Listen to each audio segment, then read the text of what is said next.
Okay, I think that's quite a few people in now. So, um, welcome to this FAS funded webinar, so the Farm Advisory Service webinar. My name is Cara Campbell. I am a SAC agricultural consultant based in the Campbelltown office.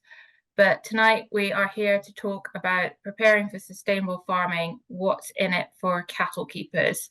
And we have Helen Carty, who is one of our vets in SRUC, here to discuss that. So I will hand over to Helen. If you have questions throughout the webinar, please just pop it in the Q&A box down at the bottom of your screen, and we will pick them up either throughout or at the end of the webinar. Okay. Over to you, Helen. Sure, thanks very much, and thanks for turning out this evening, and to those of you who are watching online. Cara, if there's a question that comes up, please feel free to unmute yourself and interrupt me just so that we can pick up at the time. I'd be happy to do that. So, preparing for sustainable farming, what is it? It's funding that's been available, and there's been funding that many of you will have taken up for carbon audits and for soil sampling. And for 2023, for last year and for this year, funding is also available for animal health and welfare interventions. And so why is this funding available? Well, Scottish Government are really keen that we become a global leader in sustainable and regenerative agriculture. And they recognise that improved animal health results in better production efficiency and improved welfare, that better animal health results in lower greenhouse gas emissions per kilo of output. And really they're looking to encourage perhaps less engaged keepers to start doing best practice disease prevention activities and getting them engaged with their vets. But this funding is also available for those who are already following best practice to reward them. And so don't feel that if you're doing some of these things, then it's not for you. This funding is definitely for you as well. So it's two ways to look at it. It's either to encourage you to think about working with your vet and doing something new, or to get a bit of money for something that you've already done that you have already appreciated the benefit of. So there's up to £750 available this year. And really it's an opportunity for you to review current practices with your vet or advisor, to think about current issues, to identify future risks, perhaps to mitigate against future threats. And it's a really good way to feed into herd or flock health planning. So hopefully many of you will be familiar with this. There are basically 9 options to choose from in the animal health and welfare interventions, and there are 4 specifically for cattle, so we'll go through these in turn in a moment. Farmers can claim £250 per intervention, and they're allowed to claim 2 interventions per year. And so if you took up that money last year, then there's an additional £500 available this year. If you didn't claim last year, that's not a problem, but it means that there's an additional £250 that can be added to your claim this year. So it would mean that there's £750 available for you to claim this year. And that additional £250 is really to support your learning and development. That is not prescriptive about what that means. Being in this webinar can tick that box as supporting learning and development. There's no evidence needed for claiming that additional £250 with your first claim. So it's a standard payment regardless of the size of herd you have. Investigations and actions need to be completed by the end of the calendar year, but claims can be made up until the end of the February of the following year. So any interventions that you carry out in 2024 need to be claimed before the end of February 2025. So just to recap, that means there's £500 available if you claimed last year. If you didn't claim last year, then there's £750 of funding available to you. It's really one of the simplest forms that I think the consulting offices have come across. So nobody likes paperwork. I don't like paperwork, but this is a single form. So it's submitted through an online portal. You don't need to provide details of expenditure. It doesn't trigger any on-farm inspections. There's no audits triggered. And all you need to do is 1 form per intervention. And if you're claiming 2 interventions in the 1 year, then submit both of these at the same time. But you'll see there's a section for you to fill out, and there's a section for your advisor to fill out as well, an expert advisor to fill out. That expert advisor might be your vet, it might be a consultant, and that's all you need to do to claim it. So let's just go through the options one by one. The first option, which I well, lots of them are no-brainers, but I think if you've got cattle that are breeding and you've got a bull, then the bull fertility option is a real no-brainer in my book.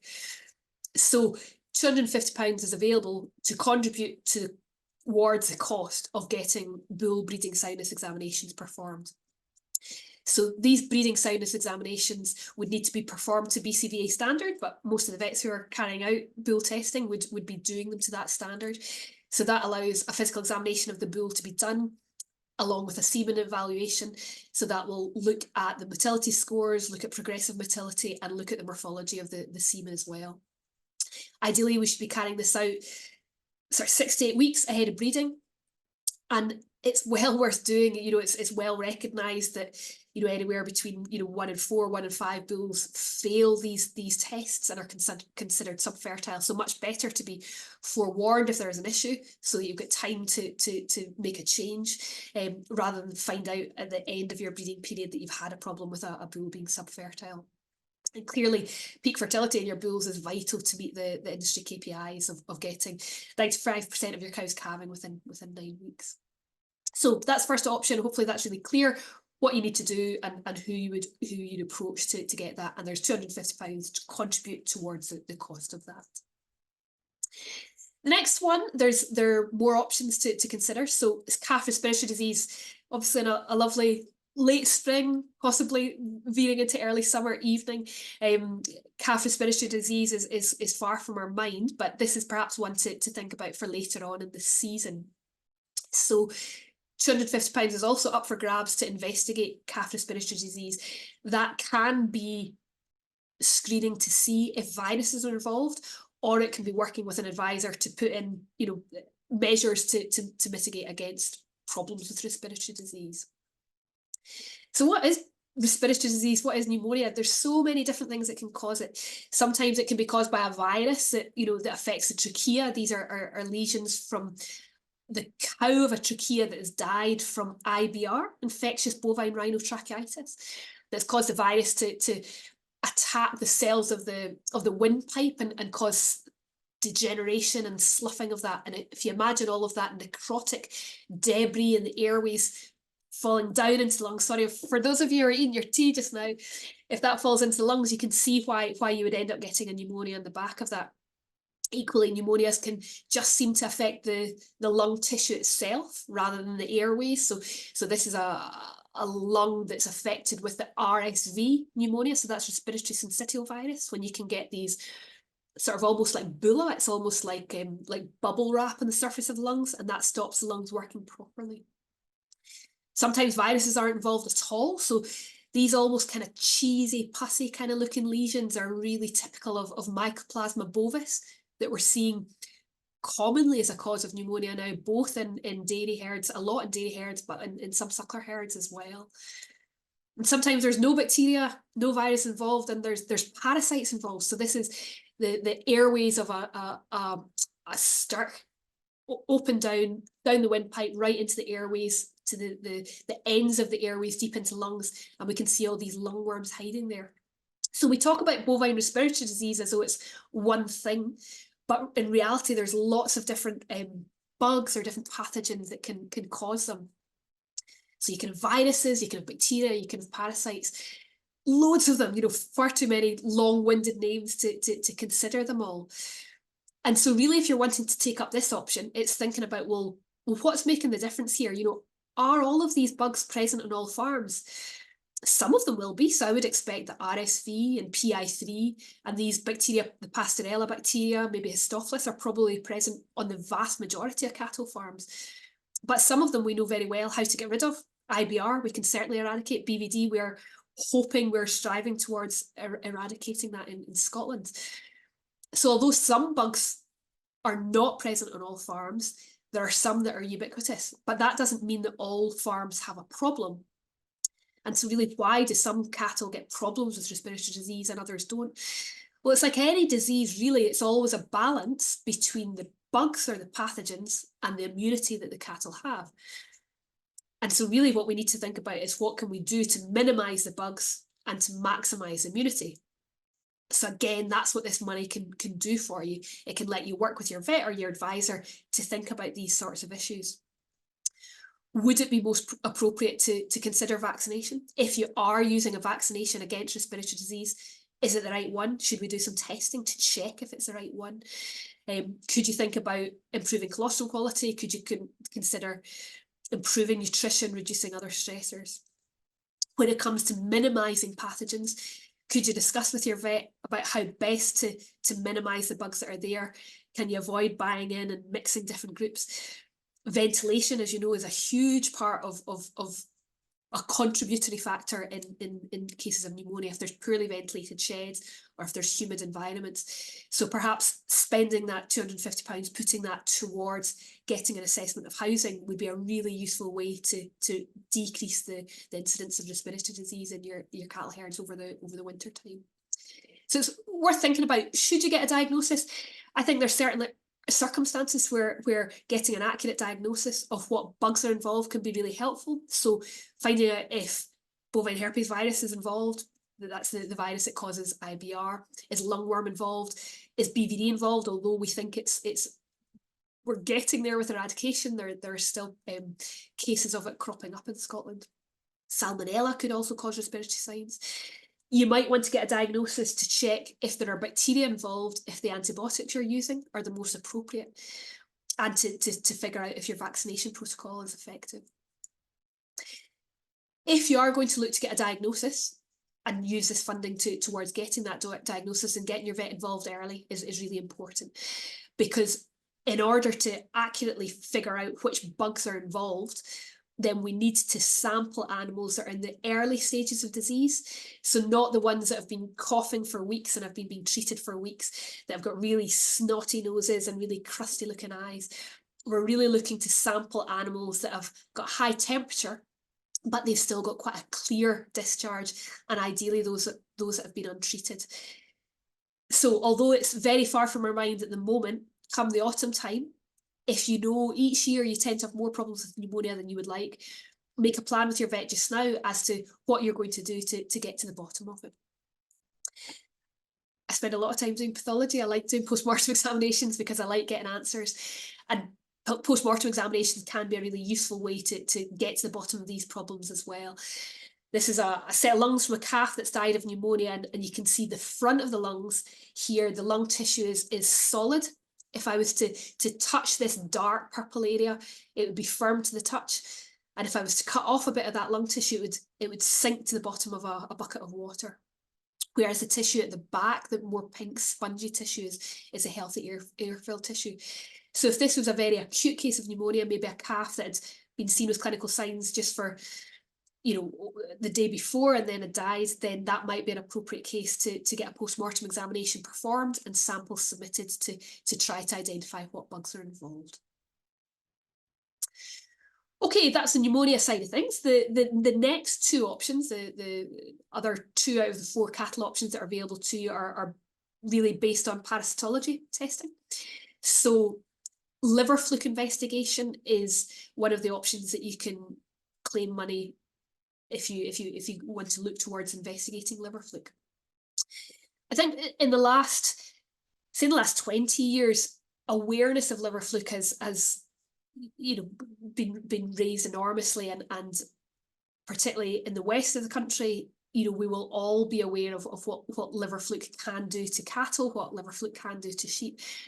And I think we've become so aware that, and we've had such bad experiences with liver fluke, that people are really worried about being caught out and having liver fluke infections going untreated. Therefore, it has been easy to fall into the habit of deciding when you're going to treat for fluke and just doing the same thing year on year. And what we found is that the pattern with liver fluke is really changing over the years, and no one year is the same as the last. And so we're really encouraging people to think about doing diagnostics to check if animals are infected with liver fluke before just going in and presuming they are infected and treating for it. And so there's lots of different ways this can be done. This is a diagram that's been put together by Cows and SCOP. So these are 2 industry bodies that focus on the control of parasites in cattle and sheep respectively. And I think a really useful way to use this funding would be to discuss it with your vet, but perhaps to consider taking up the antibody ELISA testing for liver fluke. And so antibodies are what we produce and what cattle and sheep produce when they are trying to fight off an infection. And so if you have spring-born lambs or spring-born calves, when it gets to the autumn time, we can take a blood sample from them to see if they have antibodies for liver fluke. Because if they don't have antibodies for liver fluke, it would tell us that they have not been exposed to liver fluke. Therefore, they do not need treated. And farms that have been doing this for the last few years have found that they've been able to delay their treatment, or perhaps not even need to treat at all for liver fluke. So whereas in the past they might have gone in routinely in, just immediately post-housing or a set period post-housing, blood sampling calves just a few weeks after housing in many instances has found that that year's calves have not been exposed to liver fluke, therefore have not needed treatment. And so you can save yourself the cost of the treatment. In addition to saving yourself the time and effort and the cost of the treatment, it avoids you using anthelmintic treatments, worming treatments, when they're not necessary. And using worming treatments when they're not necessary is a problem because it can lead to resistance. So there's lots of different testing options available, but certainly the blood testing is one that we found particularly useful. Antibodies will go positive within about 2 to 3 weeks after exposure to liver fluke. Therefore, if you're housing cattle waiting till 2 or 3 weeks after they're housed, probably waiting, at least 3 weeks till after they're housed and then blood sampling them, that lets you know whether they need treatment or not. And if you've got calves that have been grazing with their mothers, it'll give you a good indication of whether the cows have been exposed or not. Blood sampling the cows can be a little bit problematic because if they are positive for antibodies, that might indicate that they were exposed not in the grazing season there, but perhaps in the past. And so that's why we tend to go for young animals for the blood samples. Fecal sampling can also be done. That picks up evidence of infection with liver fluke a little bit later on, because it's really relying on the more mature stages of the fluke. So for looking for liver fluke eggs, the liver flukes have to be adults for them to be able to produce eggs. So you can see on this that the test for looking for liver fluke eggs won't go positive until at the earliest about 8 weeks post-infection. The copper-antidrol analyse is slightly different. That's actually looking for evidence of the saliva of the flukes themselves in the dung, and so that tends to go positive a little bit earlier. But the antibody ELISA, the blood test, is probably the earliest indicator that you can get, unless you have dead animals, which we obviously want to avoid. Saying that, if you've got fallen stock or if you've got stock going to the abattoir, then that's a really useful way to get livers examined to see if there's a liver fluke burden there or not. So using this money to do some diagnostic testing is a great thing to do, perhaps avoiding the need for treatment. But if you do need to treat, then the funding can also be used to determine whether that treatment has been effective. Treatment for liver fluke is a minefield. There are so many different trade names, some of which have got the same active ingredients, some of which have got different active ingredients. And you really want to work with your advisors and your vets to be sure that if you do need to treat, that you're using the right product at the right time. The products have different levels of action. So some products such as triclobendazole treat the very early immatures. Others just treat the later ones, and many of them only treat adults. And so it might be that it's appropriate to leave a certain number of weeks, particularly if you're housing cattle, leave a bit of a delay before treatment is given. But there's great guides that are available. And again, your vets will keep you right on this about what stages of parasites the different treatments are effective against, what the withdrawal periods are. And if you are using a treatment, then taking fecal samples post-dosing to check that the treatment has worked is a really useful thing to do.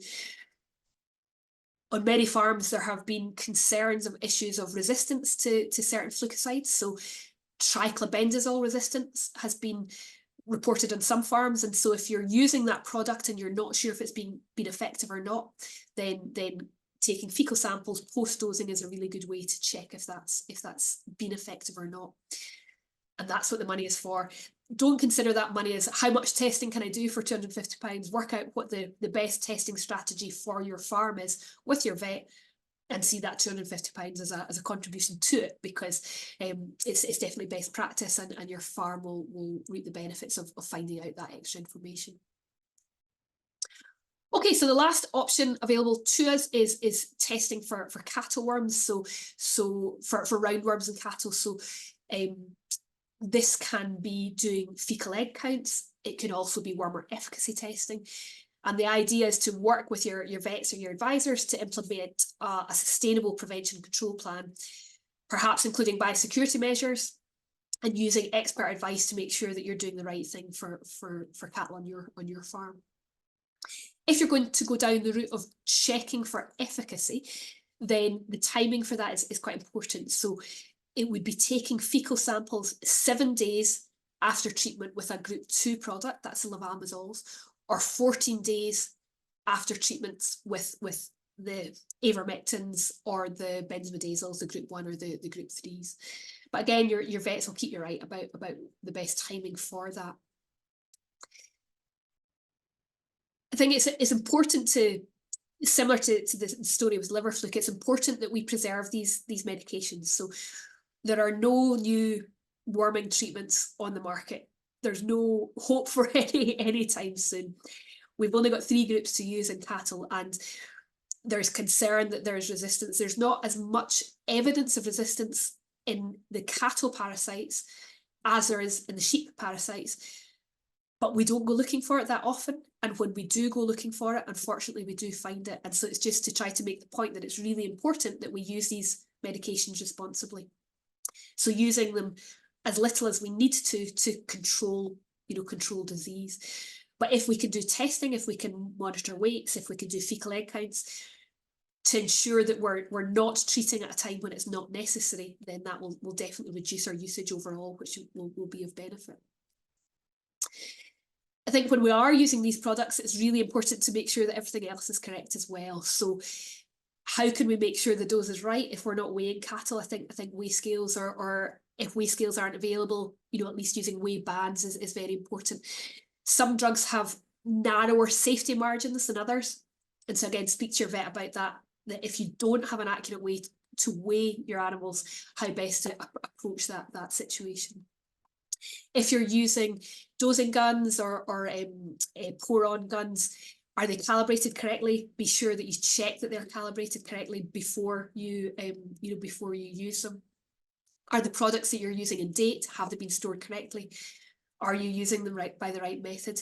We have unfortunately had cases where pour-on products have been given orally, and yeah, it's not the best. So just double check everything with your vet or your advisor who's selling you these medications to be sure that everything is being done right.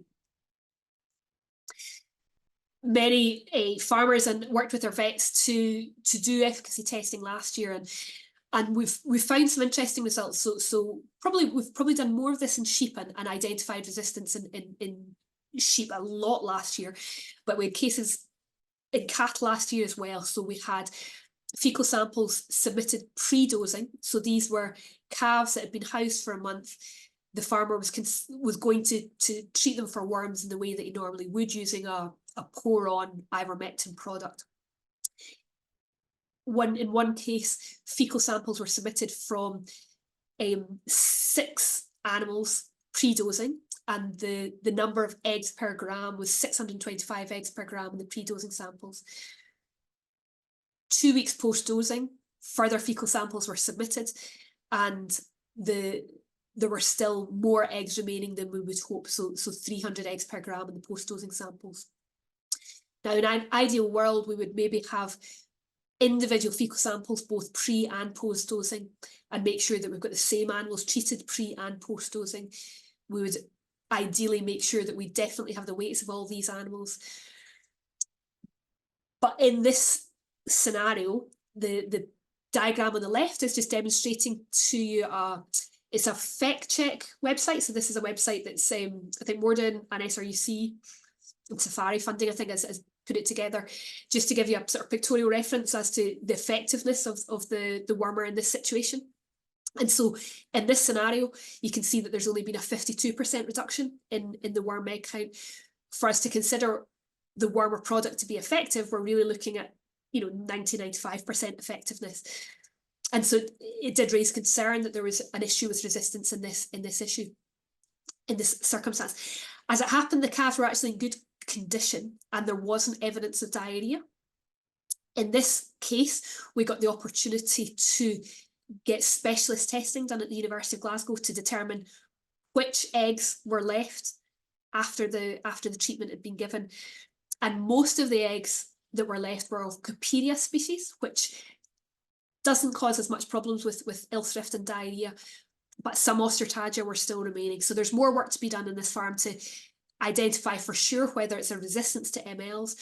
We'll perhaps go in with an injectable product this year just to check that again, or perhaps we'll use a different product altogether and just check the efficacy in that one. But unfortunately, when we go looking for evidence of lack of efficacy, we often find it. And so if there is a problem with lack of efficacy on your farm, it's important that you know about it, so that if there's a problem with resistance, you're not using a product that doesn't work and just wasting your money, and you're not leading to there being only resistant worms on your pastures. So parasitology is a massive topic.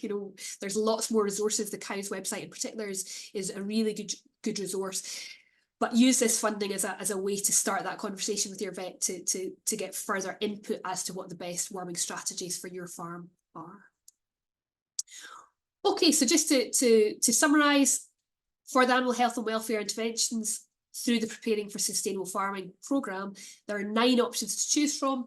4 of these are open for cattle keepers.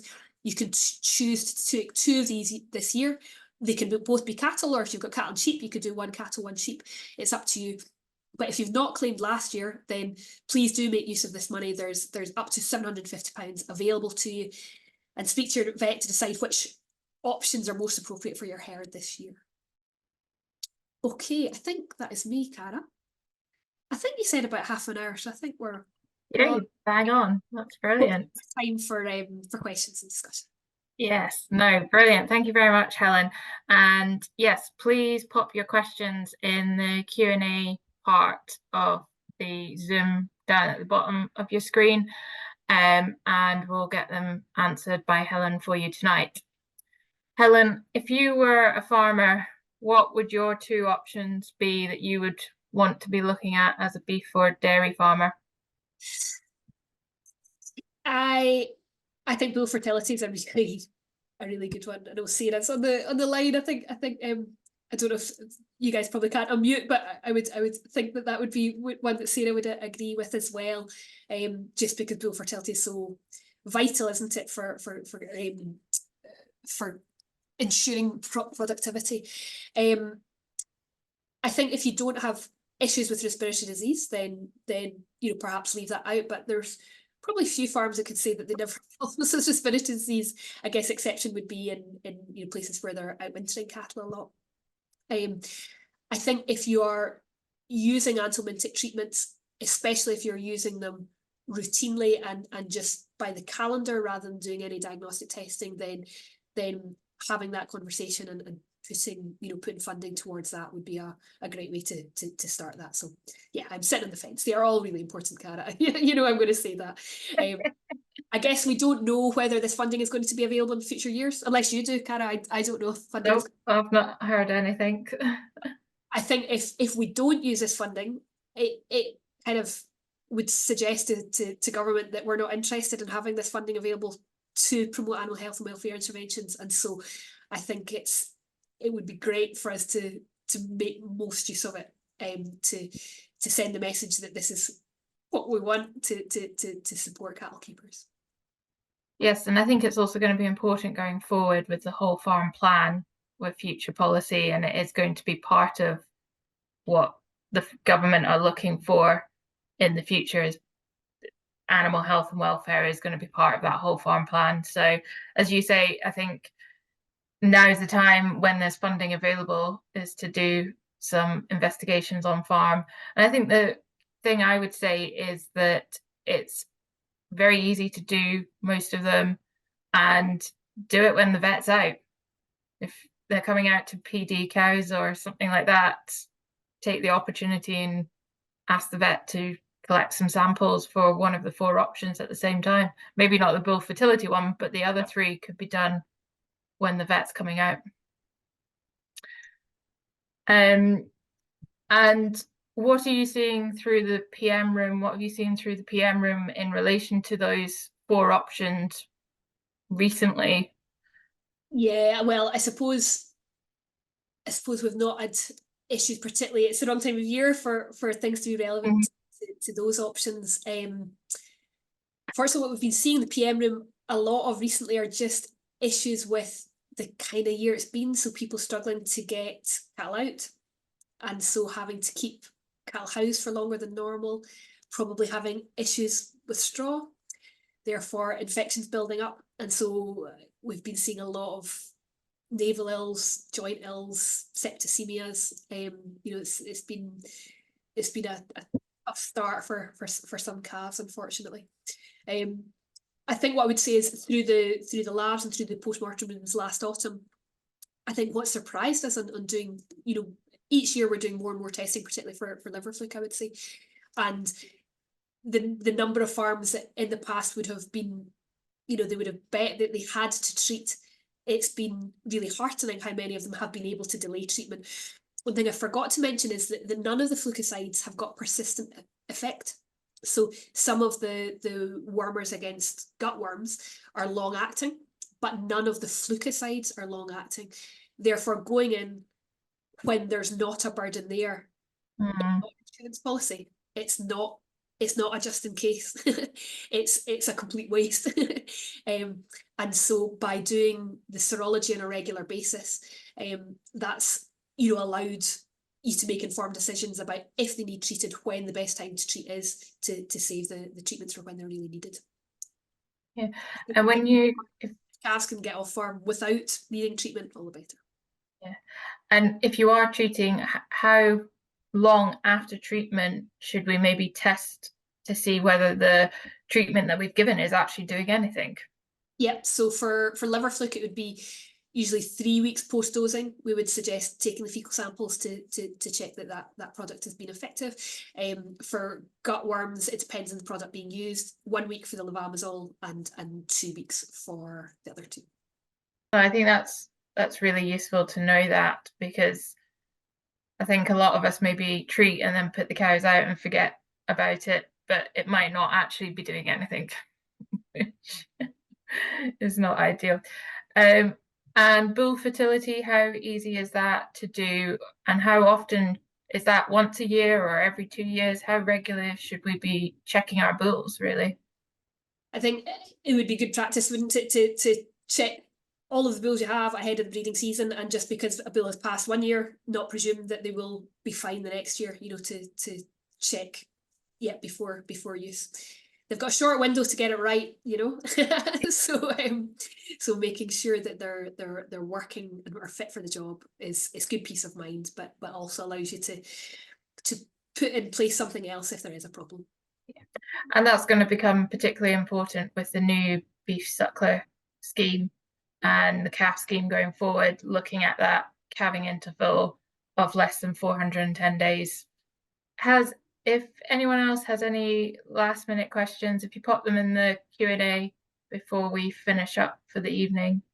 And while we're doing that, just a reminder that next Tuesday we will be doing another webinar, and that time is with Megan Ferguson, another SRUC vet, one of Helen's colleagues, and she is going to be going through the sheep options that are available. So the other 5 options that we didn't look at tonight are based on sheep. So if you also have sheep on your farm, sign up for that through the FAS website, which is fas.scot, and if you click into events, you'll find it for next Tuesday, the 28th at 8 p.m.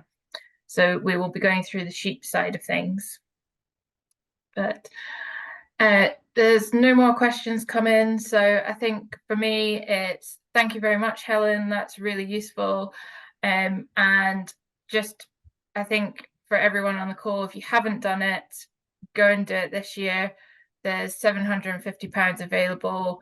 And as Helen said earlier on in the webinar, filling in the form and submitting it is really simple. It's very straightforward and will take you 5-10 minutes. And yeah, there's £750 available if you haven't done any last year. So I think finally, just thank you very much, Helen. That was really useful. Great. Okay, brilliant.